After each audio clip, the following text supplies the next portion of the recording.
Alhamdulillah wassalatu wassalamu ala rasulillah Muhammad bin Abdullah wa ala alihi wa sahbihi wa sallim amma ba'd.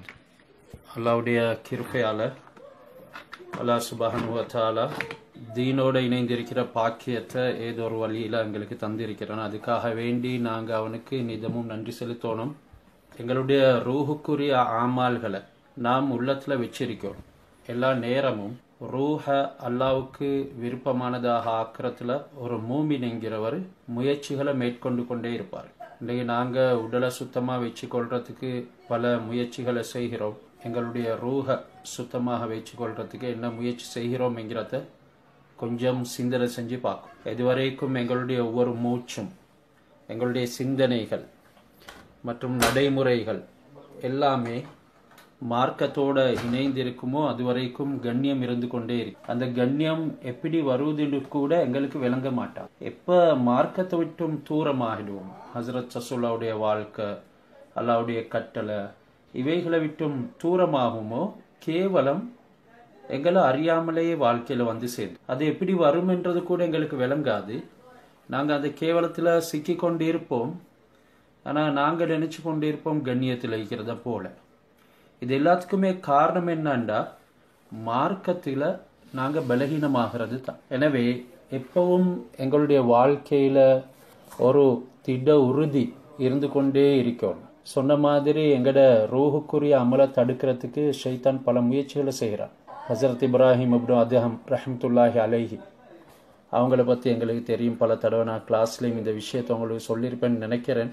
அவங்க ஒரு அரச துறந்த ஒரு பெரிய அறிவாளி, ஒரு ஞானவான். இவங்க காட்டில் இருக்கக்கூடிய நேரத்தில் ஒரு நாள் ஒரு மனிதன் வந்து மக்கள் வாழும் இடத்தை எனக்கு காட்டுங்க என்று சொல்லி வழி கேட்டார். அவரு கபிரிஸ்தானை காட்டினார். பாருங்க, ஒரு பெரியாருடைய மார்க்கத்தோட சம்பந்தப்பட்டவருடைய சிந்தனை எப்படி இருக்குது என்று சொல்லி. மக்கள் வாழும் இடம், மக்கள் வாழும் இடமாக இப்ராஹிம் அதஹம் ரஹ்மத்துல்லாஹி அலைஹி கண்டது கபிரிஸ்தான். அங்கத்தான் அசில் வாழ்க்கை இருக்குது என்ற ஒரு பெரிய பின்னணியை வச்சு அவருக்கு அங்க வழிகாட்டுகிறார். அந்த மனுஷன் போனா கபிரிஸ்தான். கோபம் வந்துச்சு. அவர் திரும்பி வந்து இப்ராஹிம் இப்னு அதஹம் ரஹ்மத்துல்லாஹி அலைஹி அவங்கள அடின்னு சொல்லி அடிச்சான். பிறகு மனிதர்கிட்ட போயிட்டு நடந்த விஷயத்த கூறினாரு. இப்படி ஒரு கிழவன் ஒன்றை நான் சந்திச்சேன், அவனிடத்துல நான் பாது கேட்டேன், என்னை ஏமாத்தினான், நான் தாறுமாறாக அவனை அடிச்சேன்னு சொன்ன. அப்ப அந்த மக்கள் அவருடைய அடையாளம் கேட்டாங்க. நீங்க எங்கட அரசனை தான் அடிச்சிக்கிறீங்க என்று சொன்னோன்னே அந்த மனிதன் திரும்பி வந்து மன்னிப்பு கேட்டான். அந்த நேரம் இப்ராஹிம் இப்னு அதஹம் ரஹ்மத்துல்லாஹி அலைஹி சொன்னாங்க, நான் உனக்காக அல்லாஹ்விடத்துல துஆ கேட்டேன், மன்னிப்பு கேட்டேன். அந்த அடித்த மனிதன் ஆச்சரியம் அடைந்தார். சொன்னாரு, ஆச்சரியப்படாதே, எப்போ ஒரு மனிதனுக்கு கோபம் ஊட்டப்பட்டு பழி வாங்கிறதுக்கு பலம் இருந்தும் அந்த கோபத்தை அவன் சப்பி மெண்டு விழுங்குவானோ அல்லாஹ் அவனுக்கு சோன பாக்கியத்தை கொடுக்குறான். சகோதரிகளே, இதுல இருந்து எங்களுடைய வாழ்க்கையில நாங்களும் பெறக்கூடிய நிறைய படிப்பினைகள் மட்டும் இல்லை, வாழ்க்கையில எடுத்துக்கொள்றதுக்கு உண்டான விடயங்கள் இருக்கு. இன்றைக்கு எங்களோட குடும்ப வாழ்க்கைகள்ல மற்றும் உண்டான எங்களுடைய உறவுகள்ல பல மனக்கசப்புகள், பிளவுகள் உண்டாகுது. நாங்க யாரும் மலக்குகள் இல்லை, அவைகள் உண்டாகிறது சகஜம். சிலருக்கு அல்லாஹ் சுப்ஹானஹு வ தஆலா அந்தஸ்தை உயர்த்துறதுக்கும் பிரச்சனைகளை உருவாக்குவான். உறவுகள்ல இருந்து தாங்க முடியாத வார்த்தைகளை கேட்கக்கூடிய சந்தர்ப்பங்களை உருவாக்குவான். இந்த நேரத்துல எங்களுக்கு கோபம் பொத்தி கொண்டு வரும், நாங்களும் சில வார்த்தைகளை பாவிச்சிடுவோம்.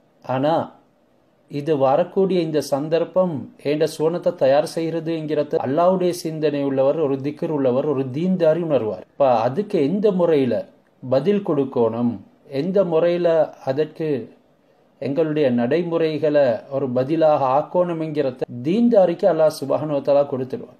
தீன் இல்லாதவங்க பல வார்த்தைகளை பேசி அவங்களுடைய அமலையும் வீணாக்கி கொண்டு அவங்களும் குற்றத்துக்குரியவர்களாக ஆகிடுவாங்க. இப்ப இந்த மனிதனுக்கு ஒரு அரசனா இருந்தும் கூட அடி விழுது. அவரு என்ன சொல்றாரு, அவர்கிட்ட அதிகாரமும் இருக்குது, பழி வாங்கக்கூடிய சந்தர்ப்பமும் அவரிடத்துல இருக்குது, எல்லா பலமும் வலிமையும் இருக்குது. ஆனால் நான் உனக்கு அல்லாவுக்காக வேண்டி சோனத்தை கேட்டேன், உனக்காக வேண்டி அல்லாவிடத்துல மன்னிப்பு கேட்டேன். அவன் ஆச்சரியத்தோட கேட்குற நேரத்தில் சொன்னாரு, சொர்க்கத்துக்குரிய அது ஒரு அமலுக்கு நீ காரணமாக ஆகிட்ட. அதற்காக நான் உனக்கு துவா செய்யக்கூடாதா? அப்ப இவர் உண்மையிலே இது பிளான் பண்ணி செஞ்ச ஒரு விஷயம் இல்லை. அவருக்கு இப்படி காட்டணும், அவர் கோவப்படணும், அவர் வந்து அடிக்கணும், அதுக்கப்புறம் நான் பொறுமை இருக்கணும் என்று பிளான் பண்ணி செஞ்ச விஷயம் ஒன்று இல்லை.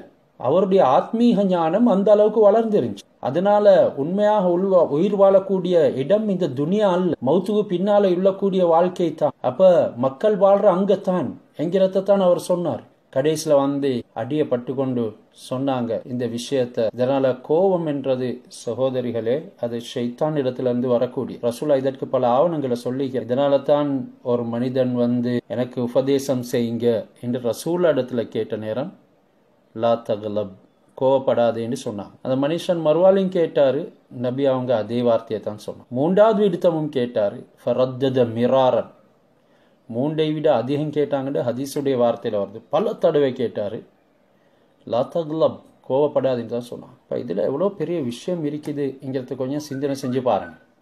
ஒரு மனிதன் பண்புள்ளவர், அஹ்லாக்குள்ளவர் என்று விளங்கி கொள்றது கோபம் வந்த நேரத்தில் அவர் நடந்து கொள்ளக்கூடிய முறையை பார்த்து, எப்படியான ஆக்ஷன் அவர்கிட்ட வெளியாகுது, எப்படியான வார்த்தைகள் அவரிடத்திலிருந்து வெளியாகுது. இதை வச்சு தான் அஹ்லாக்க மதிக்க முடியும். அஸ்கலு ஷைஇன் ஃபில் மீசான் யௌமல் கியாமா ஹுஸ்னுல் ஹுலுக், மீசான்ல கியாமத்து நாள்ல ரொம்பவும் கனமான அமல் தான் ஹுஸ்னுல் ஹுலுக். அது தஹஜ்ஜுதும் இல்லை, தர்மங்களும் இல்லை, தொழுக ஜக்காத் நோன்பு ஹஜ்ஜும் இல்லை, நல்ல குணம் தான். அதனால குணம் நல்லமா இருந்துச்சுண்டா அல்ஹம்துலில்லாஹ் எல்லாமே நல்லம். குணம் நல்லமா அமைச்சுண்டா மௌத்தும் நல்லதாக அமையும். இன்னைக்கு அதிகமானவர்களுடைய மௌத்துகள் மோசமாக போகிறதுக்கு காரணமே அவங்க துனியாவில் வாழும் பொழுது குணம் நல்லம் இல்லாதவர்களாக வாழ்ந்ததுனால, நினைச்ச மாத்திரத்தில் மக்களுடைய மனதை உடைக்கிறதுனால. எங்கட மனதை யாரும் உடைச்சிட்டு போகட்டும், ஆனால் நாங்கள் யாருடைய மனதையும் உடைக்கக்கூடாது. அதனால் நாங்கள் மக்களுக்கு செஞ்சதை மறந்துடணும். ஏது நலவுகள் நாங்கள் மக்களுக்கு செஞ்சிருந்தா அதை மறந்துடணும். ஆனால் மக்கள் எங்களுக்கு செஞ்ச நலவுகளை நாங்கள் மறக்கக்கூடாது. இது அஹ்லாக்ல ஒரு பண்பு தான். இதனால் இன்ஷா அல்லாஹ் எங்களுடைய நியத்துகளை நாங்கள் சீராக்கி கொண்டு எங்களுடைய மௌத்தை நல்லதை பெற்றுக்கொள்றதுக்கு முயற்சியும் அல்லாஹ் தௌஃபீக் செய்வான்.